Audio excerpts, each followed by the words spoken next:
नमस्कार दोस्तों।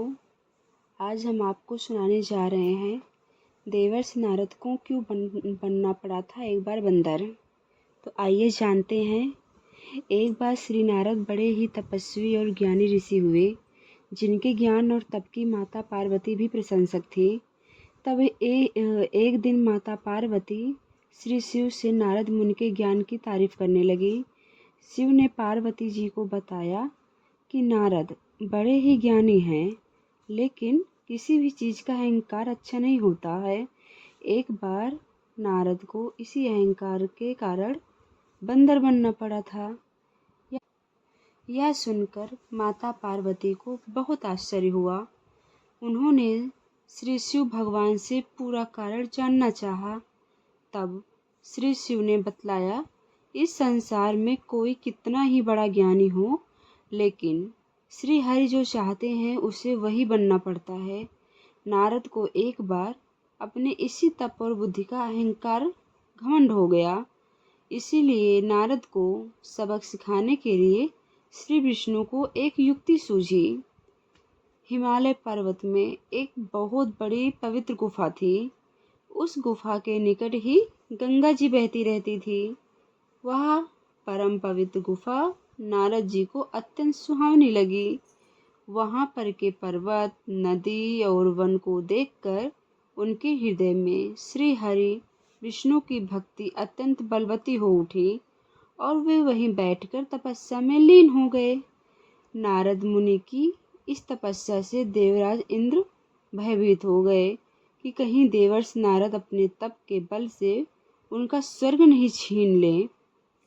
इंद्र ने नारद की तपस्या भंग करने के लिए कामदेव को उनके पास भेज दिया। वहां पहुंचकर कामदेव ने अपनी माया से वसंत ऋतु को उत्पन्न कर दिया। पेड़ और पत्ते पर रंग बिरंगे फूल खिल गए, कोयले कूकने लगी, भौरे गुंजार करने लगे, कामाग्नि को भड़काने वाली शीतल मंद सुगंध सुहावनी हवा चलने लगी, रंभा आदि अप्सराएं नाचने लगी। किंतु कामदेव की किसी भी माया का नारद पर कोई भी प्रभाव नहीं पड़ा। तब कामदेव को डर सताने लगा कि कहीं नारद मुझे शाप न दे दे। इसीलिए श्री नारद से क्षमा मांगी। नारद मुनि को थोड़ा भी क्रोध नहीं आया और उन्होंने कामदेव को क्षमा कर दिया। कामदेव वापस अपने लोक में चले गए। कामदेव के चले जाने पर नारद मुनि के अहंकार हो गया कि कामदेव को तो मैंने जीत लिया। वहां से वे शिव के पास चले गए और उन्हें अपने कामदेव को हारने का हाल कह सुनाया। भगवान शिव भी समझ गए कि नारद को अहंकार हो गया है। शंकर जी ने सोचा कि यदि इनके अहंकार की बात विष्णु जी जान गए तो नारद के लिए अच्छा नहीं होगा। उन्होंने नारद से कहा कि तुमने जो यह बात मुझे बताई है उसे श्री हरि को मत बताना। नारद जी को शिव जी की यह बात अच्छी नहीं लगी। उन्होंने सोचा कि आज तो मैंने कामदेव को हराया है और ये भी किसी को नहीं बताऊं। नारद जी क्षीर सागर पहुंच गए और शिव जी के मना करने के बाद भी सारी कथा उन्हें सुना दी। भगवान विष्णु समझ गए कि आज तो नारद को अहंकार ने घेर लिया है। अपने भक्त के अहंकार को वे सह नहीं पाते। इसीलिए उन्होंने अपने मन में सोचा कि मैं ऐसा उपाय करूंगा कि नारद का घमंड भी दूर हो जाए और मेरी लीला भी चलती रहे। नारद जी जब श्री विष्णु से विदा होकर चले तो उनका अभिमान और भी बढ़ गया। इधर श्री हरि ने अपनी माया से नारद जी के रास्ते में एक बड़े ही सुंदर नगर को बना दिया। उस नगर में शीलनिधि नाम की एक वैभवशाली राजा रहता था। उस राजा की विश्वमोहिनी नाम की बहुत ही सुंदर बेटी थी, जिसके रूप को देखकर लक्ष्मी जी भी मोहित हो जाएं। विश्वमोहिनी स्वयंवर करना चाहती थी, इसीलिए कई राजा उसे नगर में आए हुए थे। नारद जी उस नगर के राजा के यहाँ पहुँचे तो राजा ने उनका पूजन करके उन्हें आसन पर बैठाया। फिर उनसे अपनी कन्या की हस्तरेखा देखकर उनके गुण दोष बताने के लिए कहा। उस कन्या के रूप को देखकर नारद मुनि वैराग्य भूल गए और उसे देखते ही रह गए। उस कन्या की हाथ की रेखा बता रही थी कि उसके साथ का विवाह जो करेगा वह अमर हो जाएगा। उसे संसार में कोई भी जीत नहीं सकेगा और संसार के समस्त जीव उसकी सेवा करते रहेंगे। यह बात नारद मुनि ने राजा को नहीं बताई और राजा को उन्होंने अपनी ओर से बनाकर कुछ और अच्छी बातें कह दी। अब नारद जी ने सोचा कि कुछ ऐसा उपाय करना चाहिए कि यह कन्या मुझसे ही विवाह करे।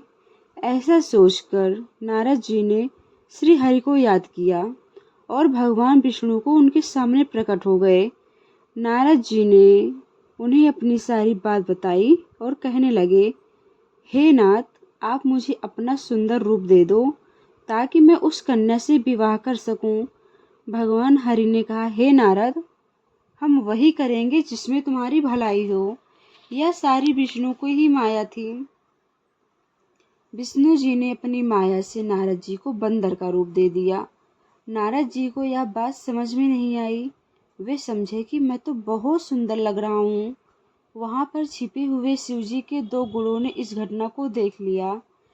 ऋषिराज नारद तत्काल विश्व मोहिनी के स्वयंवर में पहुंच गए और साथ ही शिव जी के वे दोनों गण भी ब्राह्मण का रूप बनाकर वहां पर पहुंच गए। वे दोनों गण नारद जी को सुनकर कहने लगे कि भगवान ने इन्हें इतना सुंदर रूप दिया है कि राजकुमारी सिर्फ इन पर ही रिझेंगी। उनकी बातों से नारद जी मन ही मन बहुत खुश हुए। स्वयं भगवान विष्णु भी उस स्वयंवर में एक राजा का रूप धारण कर आ गए। विश्व मोहिनी ने कुरूप नारद की तरफ देखा भी नहीं और राजा रूपी विष्णु के गले में वरमाला डाल दी। मोह के कारण नारद मुनि ने बुद्धि नष्ट हो गई थी। राजकुमारी द्वारा अन्य राजा को वरमाला डालते देख वे परेशान हो उठे।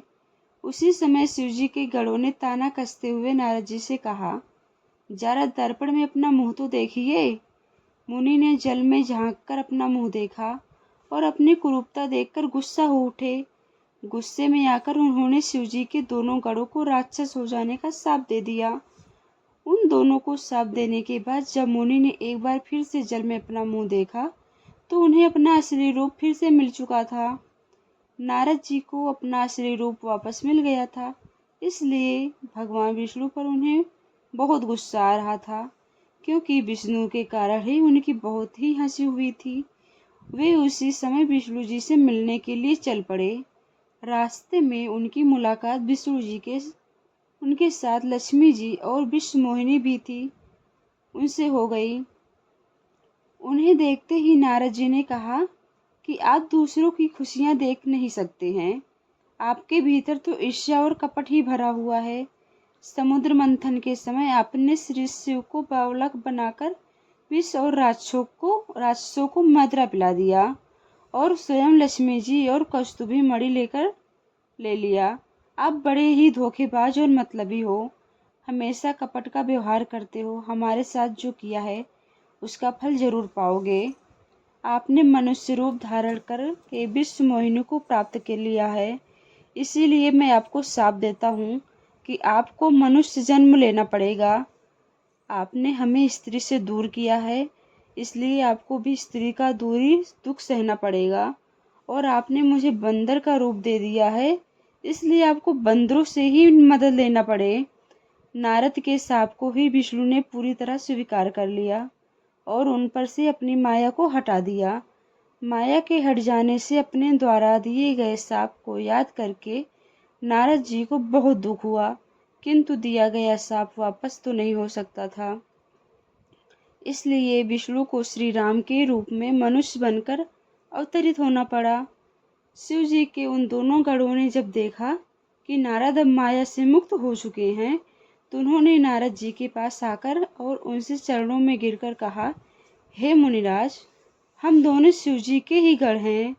हमने तो बहुत बड़ा अपराध किया है, जिसके कारण हमें आपसे शाप मिल चुका है। अब हमें आप ही शाप से मुक्त करने की कृपा करें।